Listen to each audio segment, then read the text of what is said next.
Tonight on Reporting Scotland, 5 people, including a 4-year-old boy, die and others are injured after a car and a minibus carrying Italian tourists crash in Murray. It is absolutely distressing, and words really cannot tell how sad we are to hear these stories and to have to report to our authorities in Italy and to the families.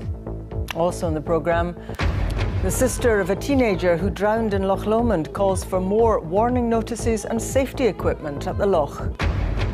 Using virtual reality to reduce pain and blood pressure for patients with neurological conditions.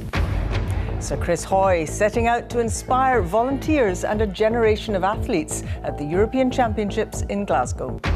Woo-hoo! And from the Highlands to Texas on the crest of a wave, we meet windsurfing's newest sensation.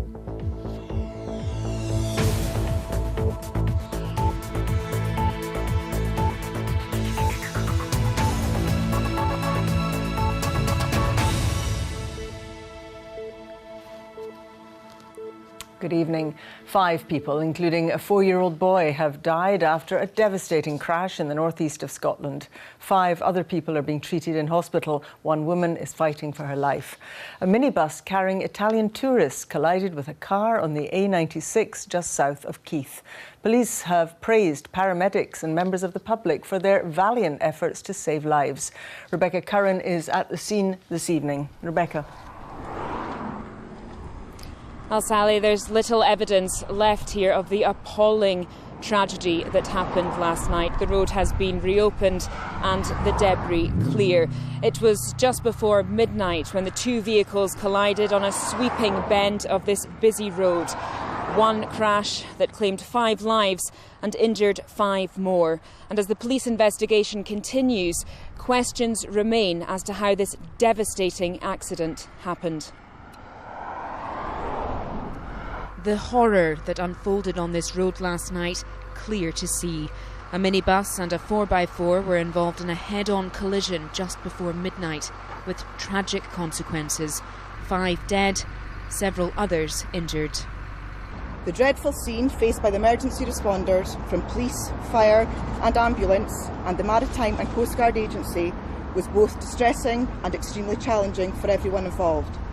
I would like to take this opportunity to thank all those who made valiant attempts to save the casualties' lives. Their efforts cannot be underestimated.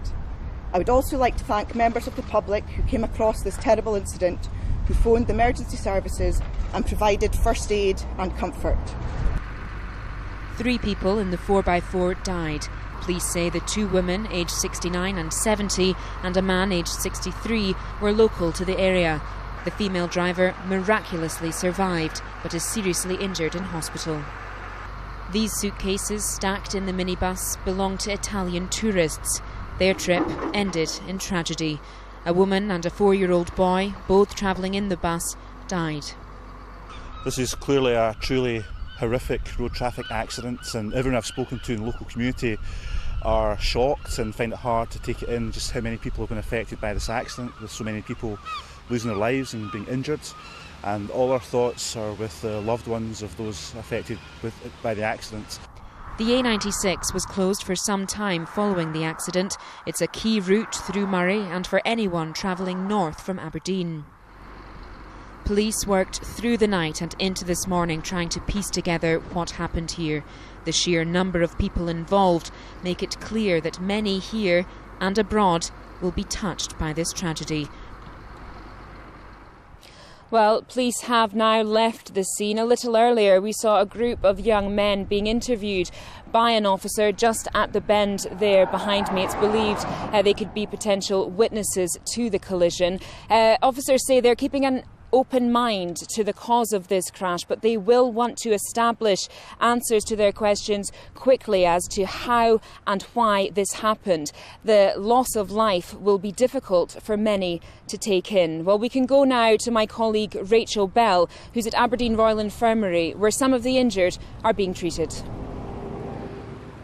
Thank you, Rebecca. Well, earlier this afternoon, Police Scotland provided us with some further details about those who've been caught up in this horrific tragedy.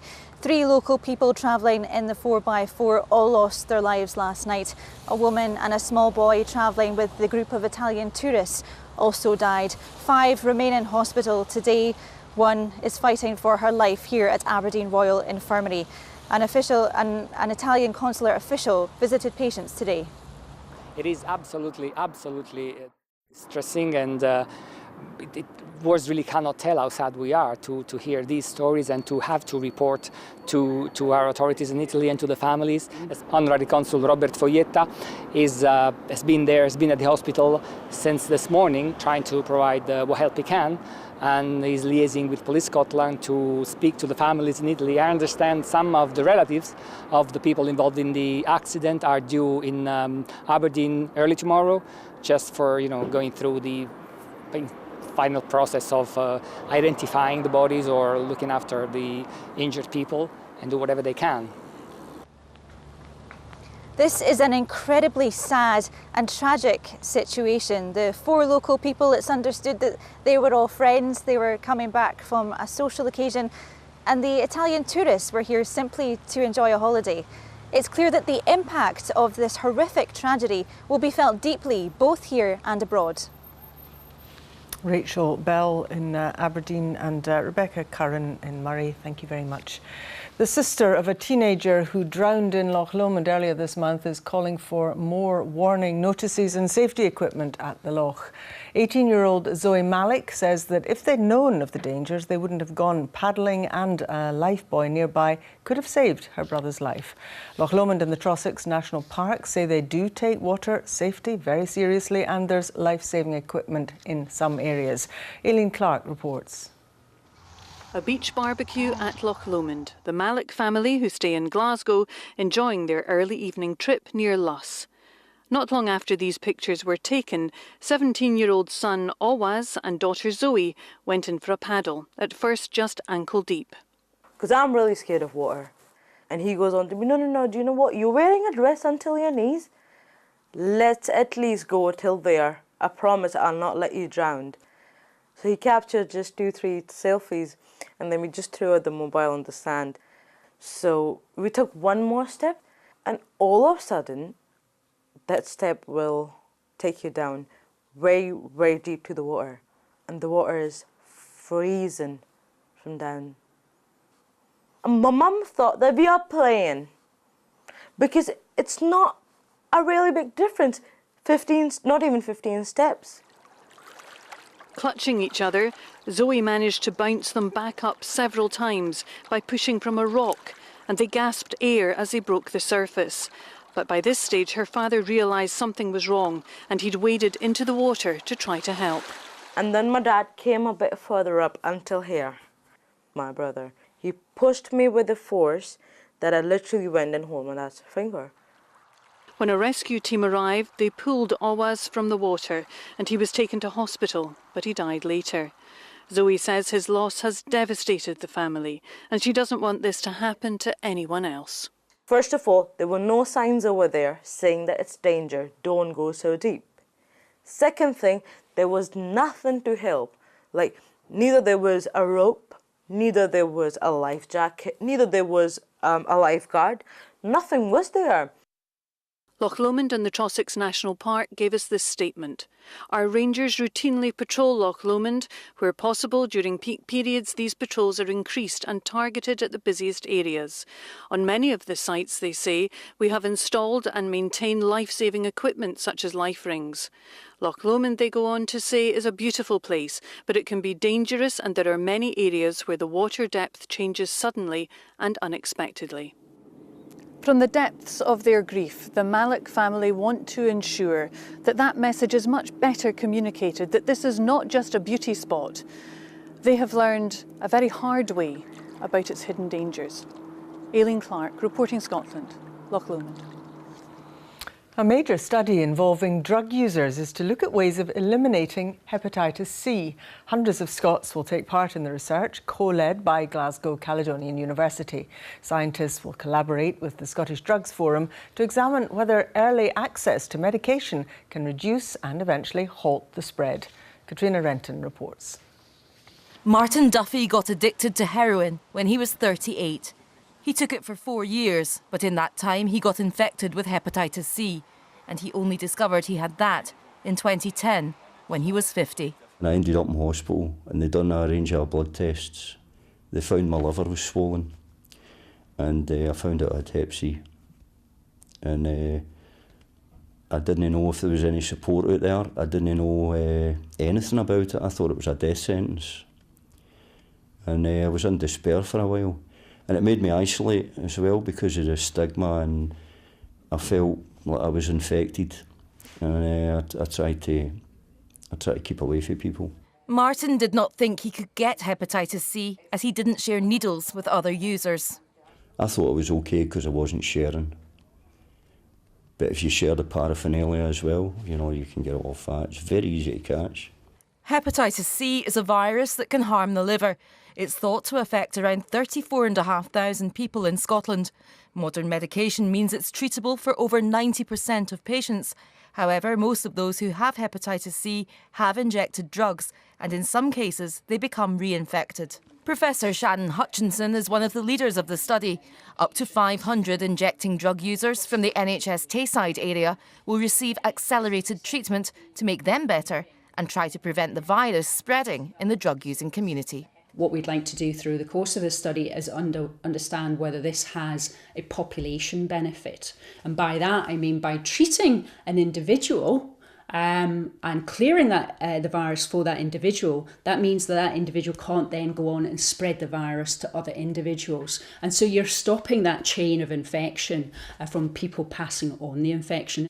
The ultimate aim is for hepatitis C to be eliminated altogether. Martin now works with addicts at varying stages of their recovery. Everybody that's diagnosed with hep C, the first thing they worry about is who have I infected? And that's a terrible burden to bear. And I think it will be eradicated. I'm really hopeful. Katrina Renton, reporting Scotland, Glasgow.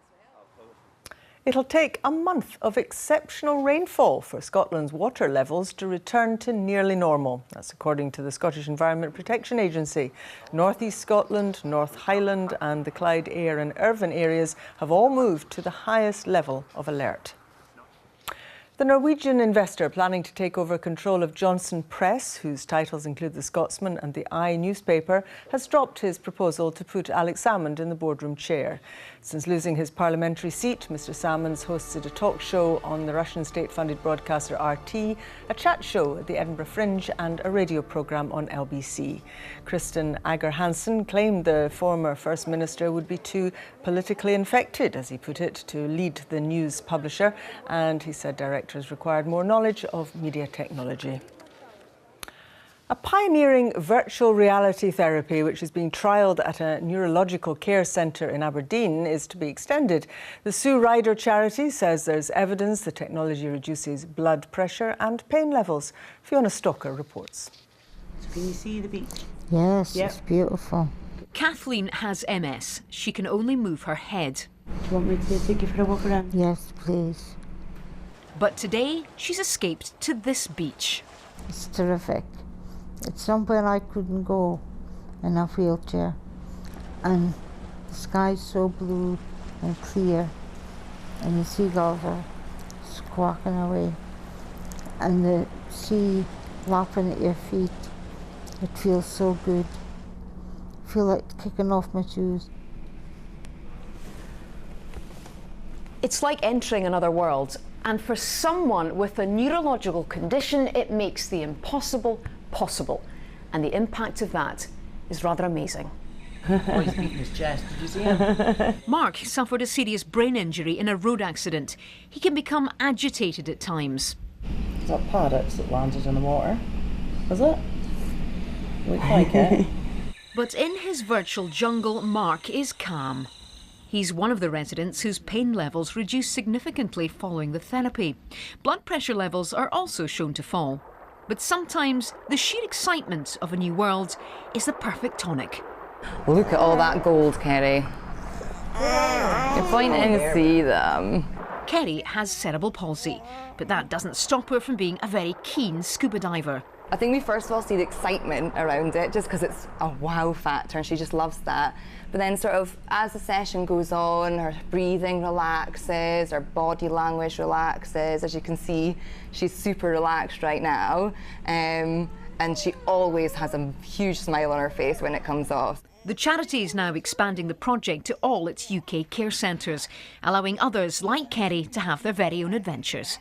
Fiona Stalker reporting Scotland, Aberdeen. You're watching BBC Reporting Scotland at 16 minutes to 7. A reminder of tonight's top story. 5 people, including a 4-year-old boy, die and several others are injured after a minibus and a 4x4 crash in Murray. And still to come, there's healthy prize money at the Scottish Women's Open, but how easy is it to earn a living on the tour?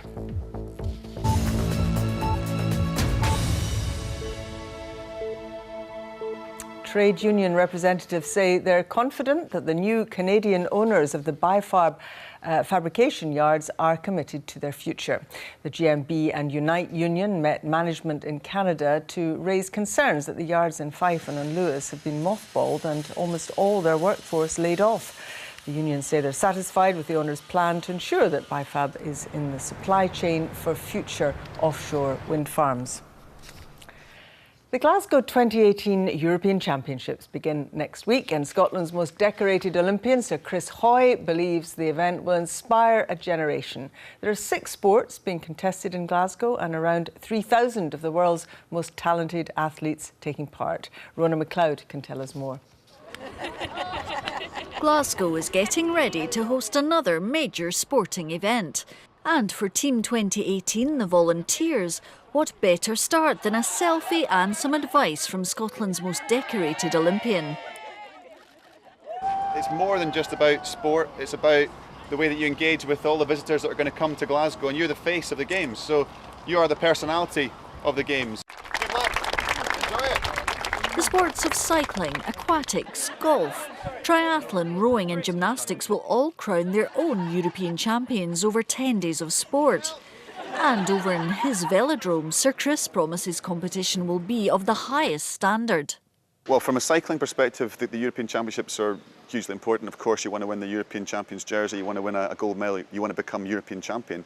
But it's also a stepping stone towards the Olympic Games. It's the first qualifying event for Tokyo 2020. So many of the Olympic squads will be here from all the nations. The GB squad is the strongest team I've seen outside of an Olympic Games. So it's, it's really exciting to see how the riders are faring with 2 years to go. 4 years ago to the day was the final track session of the Glasgow Commonwealth Games. Since then, the velodrome has hosted World Cup and World Junior Championships.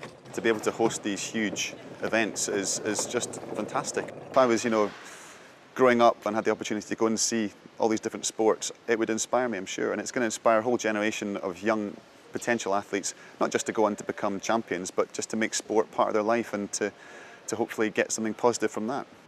Team 2018 is assembling, the focus of the sporting world once again on Glasgow. Some are panting in anticipation, but most are just ready to go. The competition gets moving next Thursday, the 2nd of August. Rona McLeod, reporting Scotland. This week, some of the best female golfers are in the country taking part in the Scottish Women's Open at Gullane. But the lack of tournaments and poor prize money in Europe for women is now driving some of the best young Scottish players abroad to try and earn a living. Brian McLaughlin has more. Another week of golf on the East Lothian coastline. This time, the world's best woman gracing the links at Gullane, and a return to Scotland for one young Scot who says she's had to move abroad for the benefit of her own game.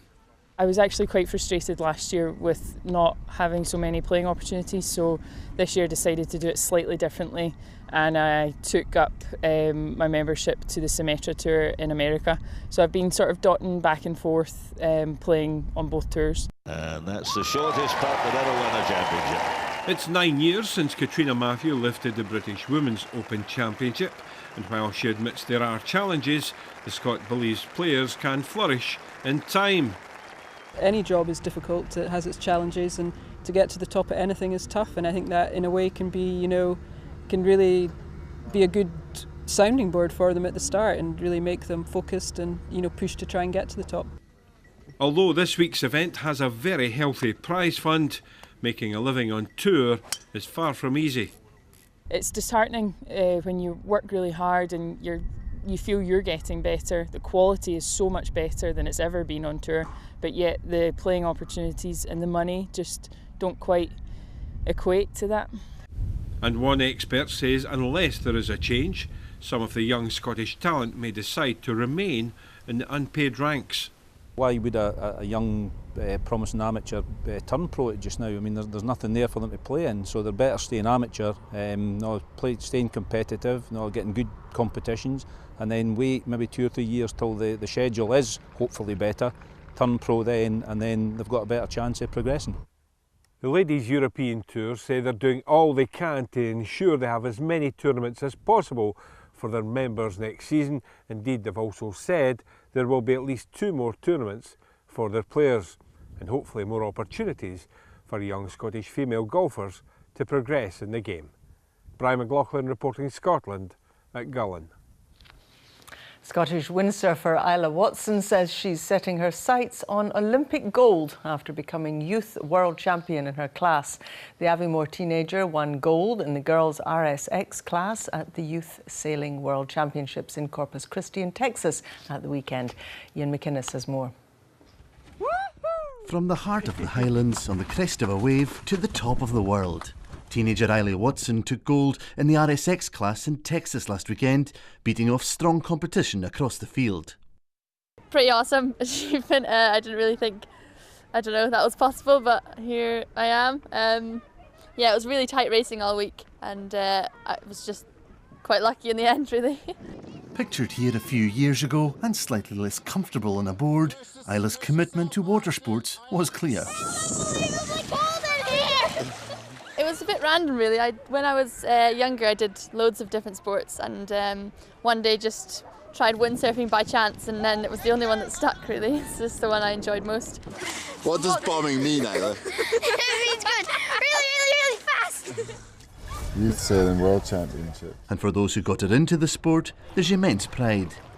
She was chosen as the #1 British sailor, which is a huge achievement, to then go and represent Britain overseas and win.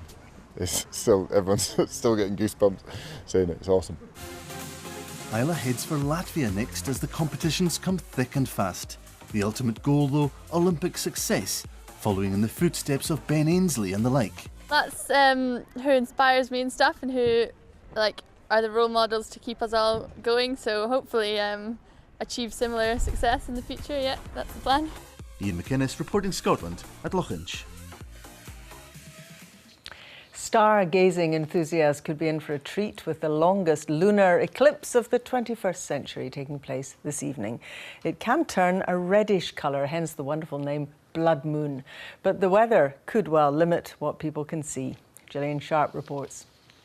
An eerie sight, a previous blood moon. Tonight's due to be the longest of the 21st century. Scotland, just one of the parts of the world where the eclipse could be at least partly visible. You need to look to the southeast and you need a clear horizon with no hills or buildings in the way. Skywatchers, professional and amateur alike, won't need special equipment, just a clear, unobstructed view to the southeast.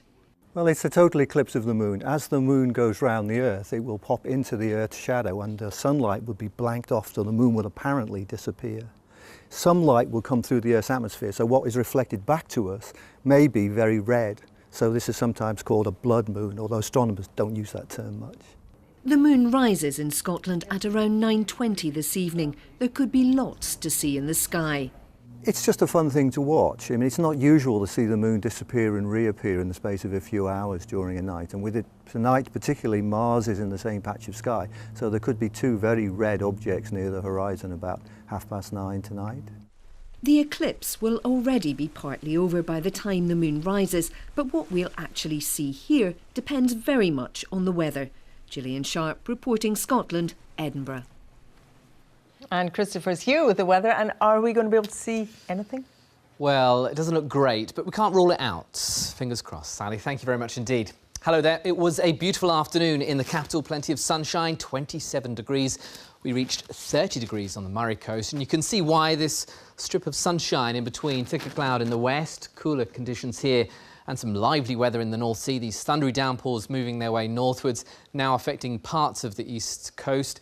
And overnight tonight, becoming confined towards the northeast and the far north, some torrential downpours with those.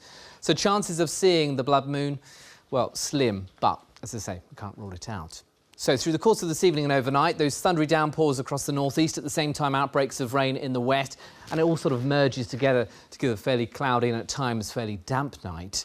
And quite a muggy night, 15, 16 degrees probably at its lowest, uncomfortable for sleeping.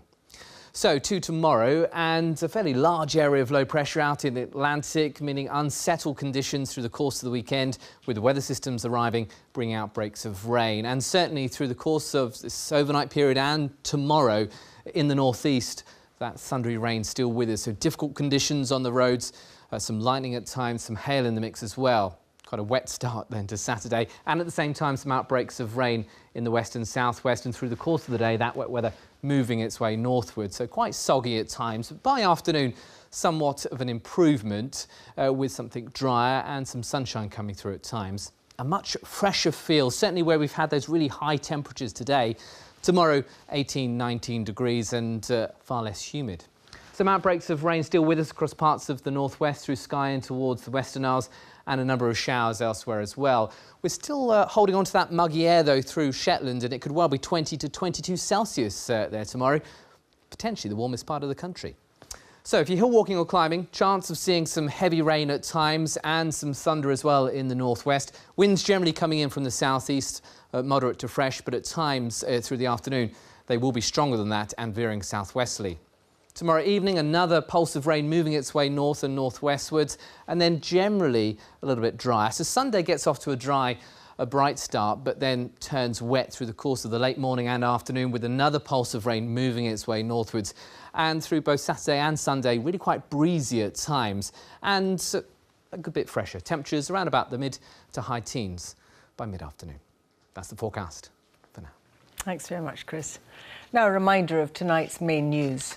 5 people, including a 4-year-old boy, have died and 5 others were injured after a devastating crash in Murray. Police praised paramedics and the public for their efforts to save lives. And the extreme weather has caused big problems for travellers as the UK transport network struggles to cope. And that is Reporting Scotland. I'll be back with the late bulletin just after the 10 o'clock news. Until then, have a good evening. Bye-bye.